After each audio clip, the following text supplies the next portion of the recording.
হিলু guys, সেই দিন সন্ধ্যাবেলা ভাইয়ের করা আইসক্রিম খেয়ে ঝটপট করে কিন্তু আমি রেডি হয়ে গেছিলাম। আর আমি কিন্তু সেরকমভাবে কিছুই মেকআপ করিনি, একটু লিপস্টিক লাগিয়েছি আর কাজল পরেছি আর কি, আর ছোট্ট একটা টিপ পরেছি। তারপর আমরা চলে গিয়েছিলাম একটা জায়গাতে, হরিনাম সংকীর্তন হচ্ছিল, আমাদের একটা রিলেটিভের বাড়িতে নিমন্ত্রণ ছিল আর কি সেখানেই। তো সেইখানে একটা মেলা বসেছিল, আর মেলাটা বেশ ভালো রকমেরই বসেছিল। আমার ভাই কিন্তু এখানে এই গাড়িটাতে চেপেও নিয়েছে গিয়ে পরেই। তারপর আমি একটু চারদিকটা ভালোভাবে দেখছিলাম যে কোথায় কি দোকান টোকান বসেছে।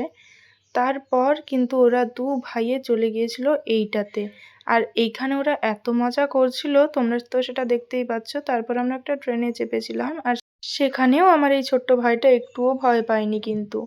তারপর আমরা ট্রেন থেকে নেমে খেয়েছিলাম একটু চিকেন পকোড়া, আর সেটা খেতে আমার খুব একটা ভালো না লাগার কারণে আমি একটু পাপড়ি চাটও খেয়েছিলাম।